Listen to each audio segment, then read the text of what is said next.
2025 समाप्ति की ओर है और 2026 के अंदर यानी कि नए साल के अंदर हम लोग प्रवेश करने वाले हैं। तो मेष राशि वालों के लिए 2026 जनवरी का महीना किस तरीके का रहने वाला है। भाग्य भाव के अंदर चार चार ग्रहों की युति, साथ के अंदर राशि परिवर्तन करते हुए जब ये ग्रह आपके दसम भाव के अंदर यानी कि करियर के भाव के अंदर गोचर करेंगे तो क्या स्थिति होगी करियर की और भाग्य की।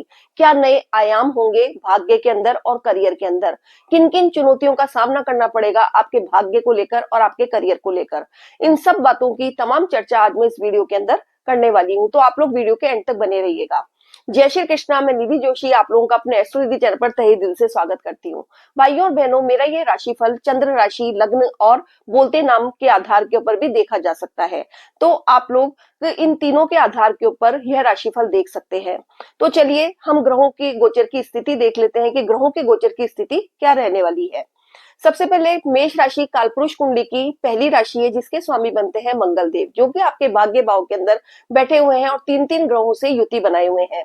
द्वितीय भाव की तृतीय भाव के अंदर आपके गुरुदेव गोचर कर रहे हैं, पंचम भाव के अंदर आपके केतु देव गोचर कर रहे हैं और नवम भाव के अंदर आपके चार चार ग्रहों की युति बनी हुई है, मंगल देव की, शुक्र देव की, बुध देव की और सूर्य देव की। एकादश भाव के अंदर आपके राहु देव गोचर कर रहे हैं और द्वादश भाव के अंदर शनि देव गोचर कर रहे हैं। तो सबसे पहले हम आपकी शिक्षा को देख लेते हैं कि शिक्षा के अंदर आप लोगों को किस तरीके की चुनौतियों का सामना करना पड़ेगा। जैसा कि आप लोग जानते हैं कि काफी समय से आप लोग शिक्षा के क्षेत्र के अंदर आप लोगों के कंफ्यूजन की स्थिति बनी हुई है। आप कुछ भी चीज डिसाइड नहीं कर पाते हैं, चाहे किसी कोचिंग सेंटर में जाएं, चाहे ट्यूशन सेंटर पे जाएं, चाहे किसी कॉलेज के एडमिशन या कोई प्रतियोगी परीक्षा हो। इन सभी के अंदर आप लोगों के कंफ्यूजन की स्थिति बनी हुई है। आप लोग निर्णय सही तरीके से नहीं ले पा रहे हैं, कुछ ना कुछ तनाव बना रहता है आपकी स्टडी को लेकर। आप फोकस करने की कोशिश करते हैं लेकिन फोकस नहीं कर पाते हैं, यानी कि आप लोगों की शिक्षा के अंदर कुछ ना कुछ अवरोध की स्थिति बनी रहती है। लेकिन क्यों ऐसा इसलिए हो रहा है भाइयों बहनों, क्योंकि यहाँ पर केतुदेव काफी टाइम से विराजमान है और आगे तक भी विराजमान रहने वाले हैं। लेकिन पंचम भाव के स्वामी सूर्य देव आपके नवम भाव के अंदर गोचर कर रहे हैं। वहां पर बुध देव भी है, मंगल देव भी है, शुक्र देव भी है। तो इन सब का सपोर्ट आपकी शिक्षा को बहुत अच्छा मिलने वाला है। सरकारी प्रतियोगी परीक्षाओं के अंदर आप लोगों को सफलता मिलने वाली है। आप अपनी शिक्षा को काफी हद तक फोकस कर सकेंगे और जो आपके के कॉलेज एडमिशन वगैरह के अंदर कंफ्यूजन की स्थिति बनी हुई है, वह कंफ्यूजन की स्थिति दूर हो सकेगी। इसके साथ ही पंचम भाव से आपकी लव लाइफ भी देखी जाती है कि लव लाइफ किस तरीके की होगी।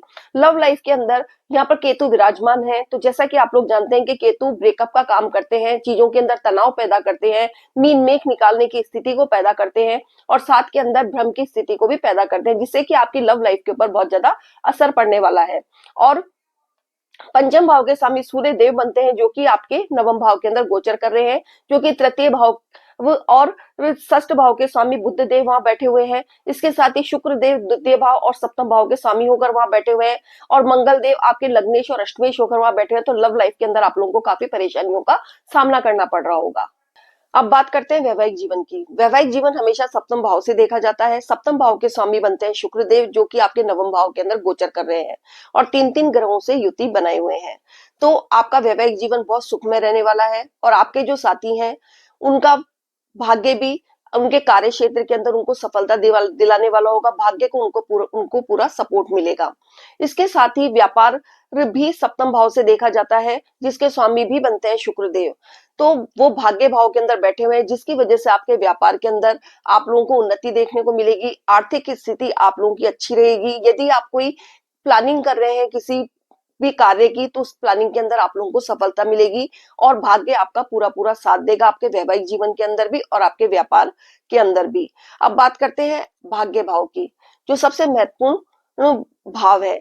भाग्य भाव के स्वामी बनते हैं गुरुदेव, जो कि तृतीय भाव के अंदर गोचर कर रहे हैं और अपनी सातवीं दृष्टि से आपके भाग्य भाव को देख रहे हैं और भाग्य भाव के अंदर चार चार ग्रहों की युति बनी हुई है। तो अभी आपका भाग्य आपका पूरा सपोर्ट नहीं कर पा रहा होगा। यहाँ हालांकि गुरुदेव की सातवीं दृष्टि उसके ऊपर जा रही है, ब्लेसिंग्स मिल रही है, लेकिन जितनी आप उम्मीद कर रहे थे अपने भाग्य को का साथ पाने की, उतनी आपको वो साथ नहीं मिल पा रहा होगा, क्योंकि शनिदेव भी इसको अपनी 10वीं दृष्टि से देख रहे हैं। तो आपका भाग्य धीमी गति से आपका साथ दे रहा होगा।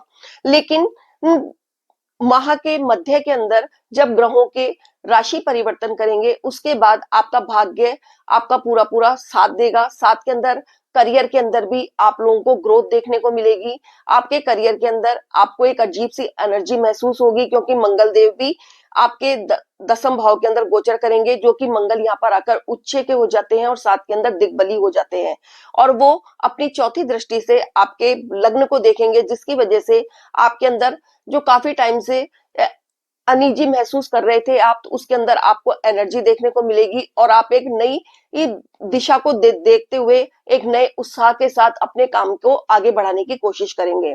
उसके अलावा तीनों ग्रह भी आपके दसम भाव के अंदर आ जाएंगे, जो एक बहुत अच्छी मजबूत स्थिति कही जा सकती है आपके करियर के लिए। जो लोग जॉब परिवर्तित करने के लिए काफी समय से सोच रहे थे, उनकी ये इच्छा पूरी होगी। साथ के अंदर जो लोग प्रमोशन के लिए काफी टाइम से प्रयास कर रहे थे, उनको प्रमोशन मिल सकेगा।